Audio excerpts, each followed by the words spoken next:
Hi സുഹൃത്തുക്കളെ, ഞാൻ ജയരാജൻ കുറുവത്ത്.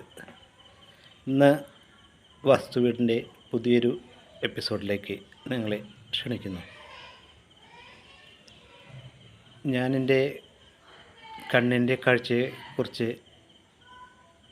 പറഞ്ഞിരുന്നു. അതിൻ്റെ ട്രീറ്റ്മെൻറ്റ് കാരണം, അതായത് ഇപ്പോൾ വലതു കണ്ണിൽ തിമിരത്തിന് ഓപ്പറേഷൻ ചെയ്തിരിക്കുകയായിരുന്നു. അതുകൊണ്ട് ഒരു 10 ദിവസം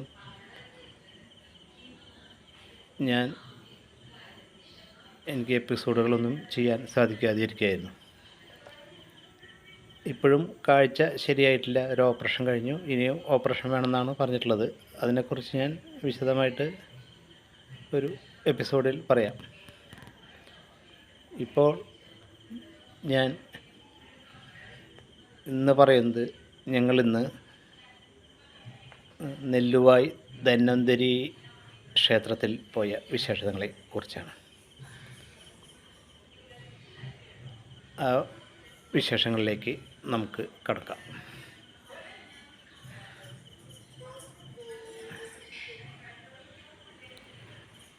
ഞങ്ങളുടെ വീട് പാവറട്ടിക്കടുത്ത് പെരുവല്ലൂർ എന്ന സ്ഥലത്താണ്. ഇവിടെ നിന്ന് ഞങ്ങൾ കാലത്തൊരു 9 മണിക്ക് വീട്ടിൽ നിന്ന് പുറപ്പെട്ടു. ഒരു 27 കിലോമീറ്ററോളം ദൂരമുണ്ട് നെല്ലുവായി അമ്പലത്തിലേക്ക്. ഞങ്ങളവിടെ ഒരു 9:45 എത്തി. അമ്പലത്തിലെത്തി. അവിടെ അത്യാവശ്യം ആളുകളൊക്കെ ഉണ്ട്. അവിടെ മുല്ലയ്ക്കൽ പൂരമാണ്. അടുത്തുള്ള മുല്ലയ്ക്കൽ ക്ഷേത്രത്തിലെ പൂരമായതുകൊണ്ട് ഇവിടെ നിന്ന് ഒരു ആനയെ എഴുന്നള്ളിക്കുന്നുണ്ട്. അതിൻ്റെ ആൾക്കാരൊക്കെ ഉണ്ട്. മകൾക്ക് മലർപ്പറ നിറയ്ക്കാനുള്ള ഒരു വഴിപാടുണ്ടായിരുന്നു. അത്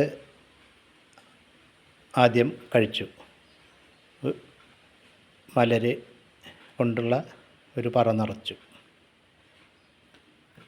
നടുക്കിലെച്ച് അത് നിറച്ച് പിന്നെ അവിടെ തൊഴുത് നമുക്ക് പടിഞ്ഞാറ് നടയിലൂടെ കടന്നാൽ നമുക്ക് നടന്ന് നേരെ ഭഗവാന്റെ അടുത്തേക്ക് പോകാൻ പറ്റില്ല. അവിടെ ഒരു തിണ്ണ പോലെ ഒരു സ്ഥലമുണ്ട്. അതിൻ്റെ മുകളിലൂടെ കാല് വെച്ചിട്ട് വേണം അകത്തേക്ക് കടക്കാൻ. എന്നാൽ കിഴക്കേ നടയിലൂടെയാണെങ്കിൽ വരുന്നതെങ്കിൽ നമുക്ക് നടന്ന് തന്നെ നാലമ്പലത്തിൻ്റെ അകത്തേക്ക് കടക്കാം.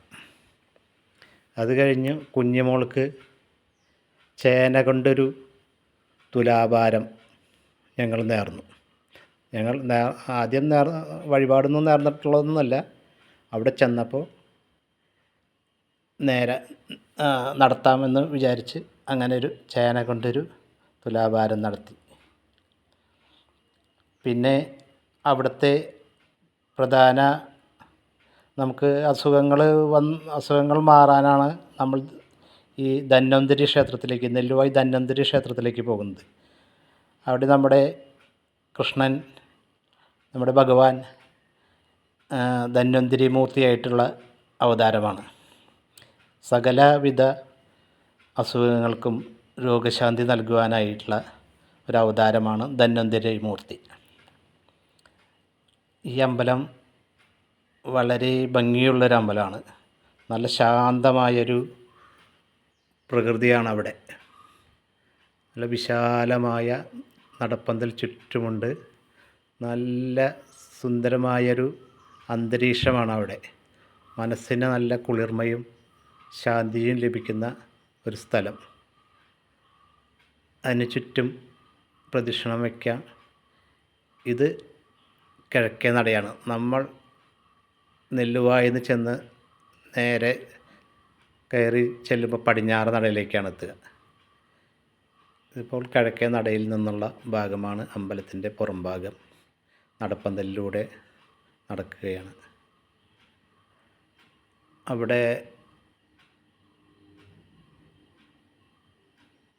ഒരു കിരാതമൂർത്തിയുടെ ഒരു അമ്പലമുണ്ട് അമുക്കിൽ. അവിടെ ചെന്ന് പ്രാർത്ഥിക്കാം. പിന്നെ അത് കഴിഞ്ഞാൽ അവിടെ മൂലയ്ക്കൽ നിന്ന് തന്നെ വടക്കുംനാഥനെ ദർശനം ലഭിക്കുന്നൊരു, വടക്കുംനാഥനെ നോക്കി പ്രാർത്ഥിക്കാൻ ഒരു സ്ഥലമുണ്ട്. അവിടെ പ്രാർത്ഥിക്കുക. അത് കഴിഞ്ഞാൽ പുറമേ അയ്യപ്പസ്വാമിയുടെ ഒരു അമ്പലമുണ്ട്. അവിടെ എള്ള് നിവേദ്യം, എള്ള് തിരി കത്തിക്കുക, അങ്ങനത്തെ കാര്യങ്ങളൊക്കെ അയ്യപ്പസ്വാമിയുടെ ഒരു അമ്പലമുണ്ട്. അനുബന്ധിച്ച് ഒരു സ്റ്റേജ് പോലെയുള്ള ചെറിയ പ്രഭാഷണങ്ങളൊക്കെ നടത്തുവാനുള്ള ഒരു നല്ല ഭംഗിയുള്ളൊരു സ്ഥലമുണ്ട്. അതാണ് ആ കാണുന്നത്. അതിൻ്റെ സൈഡിൽ കാണുന്നതാണ് അയ്യപ്പസ്വാമിയുടെ ക്ഷേത്രം. അവിടെ പോയി പ്രാർത്ഥിക്കുക. പിന്നെ അകത്തൊന്നും വീഡിയോ ഒന്നും എടുത്തിട്ടില്ല. അകത്ത് കടന്നാൽ ഒരു ഗണപതിയുടെ ക്ഷേത്രമുണ്ട്. ഇതാണ് കിഴക്കേ നട. കിഴക്കേ നടയിലൂടെ നമുക്ക് നേരെ വരാം. ഇതിലൂടെ കടക്കാൻ നമുക്ക് നടന്ന് തന്നെ കടക്കാം. ഈ നടയിലൂടെ പടിഞ്ഞാറേ നടയിലൂടെയാണെങ്കിൽ ഒരു ചെറിയ തിണ്ണ പോലെയുണ്ട്. അതിൻ്റെ മുകളിലൂടെ കാല് വെച്ചിട്ട് വേണം നമുക്ക് കടക്കാൻ. നമ്മൾക്ക് എന്ത് അസുഖങ്ങൾ വന്നാലും ഇവിടെ വന്ന് പ്രാർത്ഥിച്ചാൽ മാറുമെന്നാണ് വിശ്വാസം. ഞാനങ്ങനെ കണ്ണിന് സുഖമില്ലാതായപ്പോൾ ഇതിന് മുമ്പ് ഇവിടെ വരാറുണ്ട്. ഇവിടെ ഞങ്ങളുടെ ബന്ധുക്കളുടെ വീടൊക്കെ അടുത്തുണ്ട്. അപ്പോൾ അങ്ങോട്ട് വരുമ്പോഴൊക്കെ നെല്ലുവായി അമ്പലത്തിൽ വരാറുള്ളത് തന്നെയാണ്. ഞങ്ങളപ്പോൾ ഇന്നൊന്ന് വന്ന് പ്രാർത്ഥിച്ചിട്ട് പോകാമെന്ന് കരുതി. മുക്കുടി നേദ്യമാണ് ഇവിടുത്തെ പ്രധാന നിവേദ്യം. അത് കുടിച്ചാൽ ഉദരസംബന്ധമായ എല്ലാ അസുഖങ്ങളും മാറും. ഞങ്ങൾ എല്ലാവരും അത് വാങ്ങിച്ച് കഴിച്ചു. പിന്നെ നെയ്ക്കിണ്ടി, രോഗശമനത്തിനായിട്ട് നെയ്ക്കിണ്ടി നിവേദിക്കുന്നതാണ് അവിടുത്തെ വഴിപാടെന്ന് പറഞ്ഞപ്പോൾ നെയ്ക്കിണ്ടിയും വാങ്ങിച്ച് നടക്കൽ കൊണ്ടുപോയി വെച്ചു. ഇതാണ് ആ സ്റ്റേജ് പോലെയുള്ള ഒരു സ്ഥലം എന്ന് പറഞ്ഞത്. അനന്തശയനത്തിൻ്റെ ഒരു രംഗമാണ് അതിൽ വരച്ച് കാണിച്ചിട്ടുള്ളത്.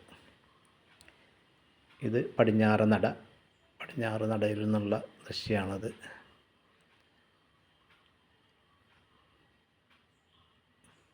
ഇതാണ് അയ്യപ്പസ്വാമിയുടെ ക്ഷേത്രം.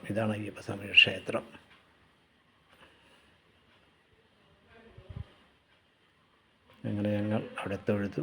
പിന്നെ അവിടെ അപ്പോൾ പറഞ്ഞു 11:30 അന്നദാനമുണ്ട്, അത് കഴിച്ചിട്ട് പോകാമെന്ന് പറഞ്ഞപ്പോൾ ഞങ്ങളവിടെ അന്നദാനത്തിന് വേണ്ടി വെയിറ്റ് ചെയ്തു. നല്ല ഭക്ഷണം, ഒരു 120 ആൾക്കുള്ള ഒരു സംവിധാനമുണ്ട്. അവിടെ ഒരു ട്രിപ്പ് ഇരിക്കാനുള്ളൊരു ഹോളുണ്ട്. അതിനകത്ത് കടന്നിരുന്നു നല്ല ഭക്ഷണം ലഭിച്ചു. നല്ല അന്നദാനം കഴിച്ച് ഞങ്ങൾ അവിടെ നിന്നും പുറത്തേക്ക് കടന്നു. പപ്പടമുണ്ട്, സാമ്പാറുണ്ട്, മത്തങ്ങ എലിശ്ശേരി ഉണ്ട്, പിന്നെ കായപ്പേരിയുണ്ട്, പിന്നെ അതുകൂടാതെ ഇരുമ്പമ്പുളിയുടെ അച്ചാർ. നല്ല ഭക്ഷണമായിരുന്നു.